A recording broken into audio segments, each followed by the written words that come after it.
Star హీరోలకు ఒక్క hit దక్కితే చాలు తమ తదుపరి చిత్రానికి రెమ్యునరేషన్ అమాంతంగా పెంచేస్తారు. అలాంటిది వరుసగా హ్యాట్రిక్ హిట్ కొట్టిన హీరో మరింత పెంచుతాడు. ఊహించని దానికంటే ఎక్కువే డిమాండ్ చేస్తాడు. ఇప్పుడు స్టైలిష్ స్టార్ అల్లు అర్జున్ వంతు వచ్చింది. సన్ ఆఫ్ సత్యమూర్తి సినిమా వరకు 10 కోట్లు తీసుకున్న బన్నీ తండ్రి బ్యానర్ గీతా ఆర్ట్స్లో చేసిన సరైనోడితో కెరీర్లో బిగ్గెస్ట్ హిట్ అందుకోవడంతో తన పారితోషికం భారీగా పెంచినట్లు సమాచారం. అయితే ఈ డబ్బు నేరుగా కాకుండా నైజాం ఏరియా రైట్స్ రూపంలో తీసుకున్నట్లు తెలిసింది.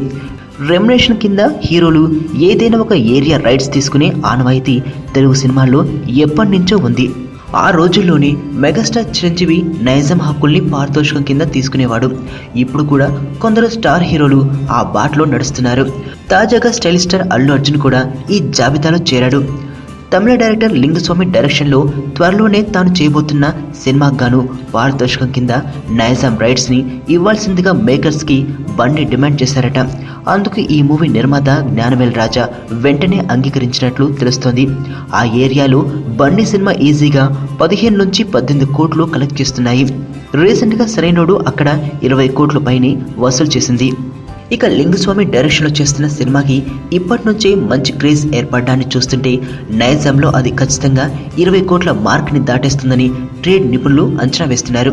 ఈ లెక్కన ఆ సినిమాకు గాను బన్నీ 18 నుంచి 20 కోట్ల మధ్య పారితోషికం అందుకోనున్నాడన్నమాట. ఈ వార్త వాస్తవమైతే పవన్ కళ్యాణ్, మహేష్ బాబుల తర్వాత తెలుగులో అత్యధిక పారితోషికం అందుకుంటున్న హీరో బన్నీనే అవుతాడు. ప్రస్తుతం హరీష్ శంకర్ దర్శకత్వంలో చేస్తున్న దువ్వాడ జగన్నాథం సినిమాకు కూడా 15 కోట్లపైనే బన్నీ రెమ్యునరేషన్ అందుకున్నట్లు టాక్ వినపడుతుంది. ఈ సినిమా వచ్చే నెలలోనే సెట్స్ మీదకి వెళ్తుండగా లింగుస్వామి సినిమాను వచ్చే ఏడాది ఆరంభంలో సెట్స్ మీదకి తీసుకెళ్లాలని భావిస్తున్నాడు బన్నీ.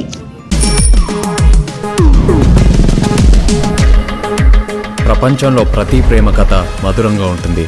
మనది మనకు మరీ అద్భుతంగా ఉంటుంది. నా ఫీలింగ్స్ ఎక్స్ప్రెషన్స్ అన్నీ పేపర్ మీద రాసి తనకి ఇస్తాను రా. అవసరమా రా ఇదంతా? ఇన్ఫాచ్యువేషన్ రా. రే, అమ్మాయిని చూసిన వెంటనే అలా